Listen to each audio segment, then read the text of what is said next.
नौजवानों को निवेदन करना चाहता हूँ कि ये जो मीडिया है, जो गोदी मीडिया है खास तौर के ऊपर, और इनके IT सेल के जो बिकाऊ जो 10-10, 15-15 हजार रुपए लेकर नौकरियों के ऊपर आपके बीच में ये जहर का बीज बो रहे हैं, उनसे बाहर निकलिए। और आइए देखिए आज इस जगह के ऊपर, जैसे मैं एक मुसलमान, मेरे साथ एक सिख भाई, और जिस जगह के ऊपर हम खड़े हैं वो एक मंदिर के पंडित जी हैं, जिन्होंने यहाँ पर अपना वॉशरूम तक, अपना पूरा घर तक हमें यूज करने के लिए दे रखा है। मेरे भाइयों, इससे अच्छी खूबसूरती की मिसाल और पूरी दुनिया में किसान है वो लगातार सरकार के खिलाफ प्रदर्शन कर रहे हैं। इस आंदोलन की एक खास बात ये रही कि देश के अलग अलग राज्यों से इस आंदोलन ने अलग अलग किसानों को एक कर दिया है, लेकिन इसी आंदोलन में आज हमें धार्मिक एकता देखने को भी मिल रही है। मेरे पीछे खड़े हैं तमाम मलेरकोटला से पहुंचे मुस्लिम भाई। इनसे जानने की कोशिश करते हैं कि आज आखिर इस आंदोलन का हिस्सा बनने के पीछे उनका मकसद क्या है। जी सर, आपका नाम? जी, मेरा नाम शहजाद है। कहाँ से आए हैं? जी, मलेरकोटला, पंजाब से। आज आप यहाँ पर क्या सेवाएं कर रहे हैं, किसानों की किस तरह से मदद कर रहे हैं? मैम, एक्चुअली किसान मैं खुद एक किसान का बेटा हूँ, और जितने भी हमारे यहाँ पे भाई आए हुए हैं सभी किसी न किसी तरीके से किसानी से जुड़े हुए हैं। खासतौर पर जो ये लंगर लगाया गया है, मलेरकोटला जो है उसकी जो सब्जी मंडी है, जिसको वेजिटेबल मार्केट हम बोलते हैं, वो सब्जी मंडी एशिया की सबसे बड़ी सब्जी मंडियों में से एक है, जो पूरे इंडिया को और थ्रू आउट द नेशन हमारे जो ये सब्जियों को सप्लाई करती है। तो वहाँ से हमारे किसानों से जुड़े हुए जितने हमारे भाई हैं, उन्होंने अपने फराइज को पहचानते हुए ये इस बात को जरूरी समझा कि जो हमारे भाई एजिटेट कर रहे हैं, हमारा एक इतिहास है मैम, हमारी एक बहुत अच्छी हिस्ट्री है। हम नवाब शेर मोहम्मद खान के वारिस हैं। हमारे नवाब जब गुरु गोविंद सिंह जी के छोटे साहिबजादों को उस वक्त की जालिम हुकूमतों के द्वारा तशद्दुद किया जा रहा था, जब उनको न्यू में चुना जा रहा था, उस वक्त हमारे नवाब मलेरकोटला नवाब शेर मोहम्मद खान साहब ने उनके लिए हाय की सदा बुलंद की थी, जिनको हा का नारा कहा जाता है। उन्होंने उस दरिंदा जो नवाब थे उस वक्त के, जो सरहंद के वजीर थे, उनके खिलाफ हमारे मलेरकोटला के नवाब ने इस्लामी सदा बुलंद की थी। तो वो एक जज्बा है जो हमारे खून में है, जो हमें अपने पुरखों से मिला है। जहाँ कहीं भी जुल्म की बात होती है, जहाँ कहीं जुल्म होता है, तो हमें अपना वो पुरानी हमारी जो हिस्ट्री है वो हमें प्रेरित करती है, वो हमें उत्साहित करती है कि हम जुल्म के खिलाफ और मजलूमों के साथ खड़े हों मैम। तो ये तो मसला ही हमारा है, हमारे ऊपर कानून थोपे जा रहे हैं, तो हमें हमारी जमीनों के ऊपर मजदूर बनाने की कोशिश की जा रही है, अपनी जमीनों के ऊपर एक लेबरमैन बन के हमें काम कराने की हम पर कोशिश की जा रही है। तो उसके खिलाफ एजिटेट करना तो हमारा फर्ज है मैम, हमारा कॉन्स्टिट्यूशनल राइट है, उसके लिए हम यहाँ पर आए हैं। बोले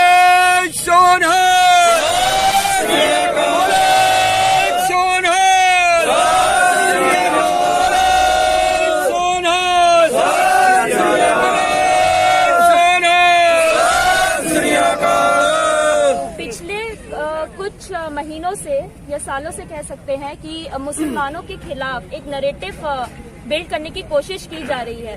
तो क्या ये जो आप आज यहाँ पे सेवा देने आए हैं, खड़े हैं आज तमाम किसानों के साथ, क्या इससे कोई भाईचारे का मैसेज देना चाह रहे हैं? मैम, एक्चुअली आप नैरेटिव की बात कर रहे हैं, तो नैरेटिव वो लोग दे रहे हैं जिनका शायद इस देश की आजादी में कोई कंट्रीब्यूशन नहीं रहा आज तक, लेकिन वो इस देश को तोड़ने की नाकाम कोशिशें करते रहते हैं। किनको सर्टिफिकेट दें मैम, हम किनसे हम सर्टिफिकेट लें कि हम देशभक्त हैं?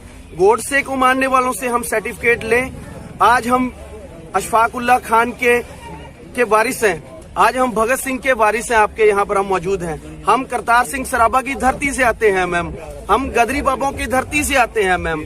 तो क्या हम उनको बताएं कि हमें अपनी देशभक्ति का सर्टिफिकेट? हमारे तो वीर अब्दुल हमीद हमारे से हुए हैं मैम, जो पाकिस्तान के साथ लड़ते हुए जिन्होंने अपनी शहादत दे दी मैम। APJ अब्दुल कलाम हमारे लिए आइडियल है मैम। तो हम कौन सा अपनी देशभक्ति का इनको कैसे सबूत दें? हम उनको नहीं बताएंगे कि हम देशभक्त हैं। और आपके जरिए से एक यूथ को मैसेज देना चाहता हूँ, जितने मेरे हिंदू भाई हैं, सिख भाई हैं, ईसाई भाई हैं, जो आपके माध्यम से मुझे सुन रहे हैं, मैं बीइंग ए मुस्लिम और बीइंग एन इंडियन मुस्लिम, भाइयों आपके दिल में एक नफरत का जहर भरा जा रहा है कि हिंदुस्तान का मुसलमान गद्दार है, हिंदुस्तान का मुसलमान नफरत फैला रहा है। मैं आपको एक बात अपना भाई होने के नाते बताना चाहता हूँ कि गद्दार वो होता है जिसको गद्दारी करने का मौका ना मिले और वो गद्दारी करे। हमें 1947 में हमारे पुरखों को पूरा वक्त मिला कि हम चाहते तो ये देश को हम छोड़ सकते थे, इस सरजमीन के साथ हम गद्दारी कर सकते थे, लेकिन मेरे भाइयों उस वक्त भी हमारे पुरखों ने इसी सरजमीन से मोहब्बत की। वहां पाकिस्तान जाना हमारे पुरखों ने गवारा नहीं समझा। यहीं आपके साथ रह के जीना और यहाँ आपके साथ रह के मरना हमारे पुरखों ने कबूल किया। तो इससे ज्यादा हमारी वफादारी का सर्टिफिकेट क्या मांगते हैं ये हमसे। मैं आप यूथ के लोग जितने मेरी आवाज को सुन रहे हैं, जितनी यूथ मेरी आवाज को सुन रही है, आपके माध्यम से उनको बताना चाहता हूँ कि हिंदू, मुस्लिम, सिख, ईसाई इस एक हिंदुस्तान नामी बाग के फूल हैं। मेरे भाइयों, जब एक चमन होता है, एक बाग होता है, वो रंग बिरंगे फूलों से अच्छा लगता है। अगर किसी बाग में एक तरह के फूल हों तो उससे बोर हो जाते हैं इंसान, वो बाग अच्छा नहीं लगता है। यहाँ पर हिंदू भी जरूरी है, मुसलमान भी जरूरी है, ईसाई भी जरूरी है, यहाँ पर सिख भी जरूरी है।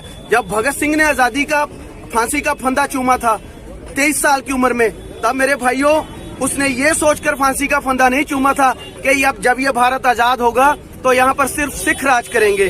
जब राजगुरु ने फांसी का फंदा चूमा था तब उन्होंने ये सोचकर नहीं चूमा था मेरे भाइयों कि यहाँ पर सिर्फ हिंदू राज करेंगे। जब अशफाक उल्लाह खान ने इस देश के लिए कुर्बानी दी थी तब उन्होंने ये सोचकर कुर्बानी नहीं दी थी कि इस देश में सिर्फ और सिर्फ मुसलमान राज करेंगे। उन्होंने जब ये कुर्बानियां दी थी तो हम सब के लिए कि ये सभी भारतीय मिलकर इस देश में रहेंगे और आपस में मिलजुल कर रहेंगे। तो एक मुसलमान होने के नाते और एक देशभक्त मुसलमान होने के नाते आप सभी नौजवानों को निवेदन करना चाहता हूँ कि ये जो मीडिया है, जो गोदी मीडिया है खास तौर के ऊपर, और इनके आईटी सेल के जो बिकाऊ जो 10-10, 15-15 हजार रुपए लेकर नौकरियों के ऊपर आपके बीच में ये जहर का बीज बो रहे हैं, उनसे बाहर निकलिए और आइए देखिए आज इस जगह के ऊपर, जैसे मैं एक मुसलमान, मेरे साथ एक सिख भाई, और जिस जगह के ऊपर हम खड़े हैं वो एक मंदिर के पंडित जी हैं जिन्होंने यहाँ पर अपना वॉशरूम तक, अपना पूरा घर तक हमें यूज करने के लिए दे रखा है। मेरे भाइयों, इससे अच्छी खूबसूरती की मिसाल और पूरी दुनिया में कहीं नहीं मिल सकती। और मेरे नौजवान भाइयों, आपको ये बताना चाहता हूँ कि हिंदुस्तान अलग अलग रंगों नस्ल का देश है, हिंदुस्तान अलग अलग मजहबों का देश है। ये हमारी ब्यूटी है, ये हमारी खासियत है। आइए मिलके इसको दोबारा से एक अच्छा भारत बनाएं, आइए मिलकर एक अच्छा हिंदुस्तान बनाएं। इनको जो हमारे देश को तोड़ना चाहते हैं उनको बता दें कि हम सब एक थे, एक हैं और इंशाअल्लाह एक रहेंगे। बहुत बहुत शुक्रिया। अव्वल अल्लाह नूर पाया, अव्वल अल्लाह नूर पाया, कुदरत के सब बंदे, एक नूर से सब जग बुझे, कौन भले कौन मंदे।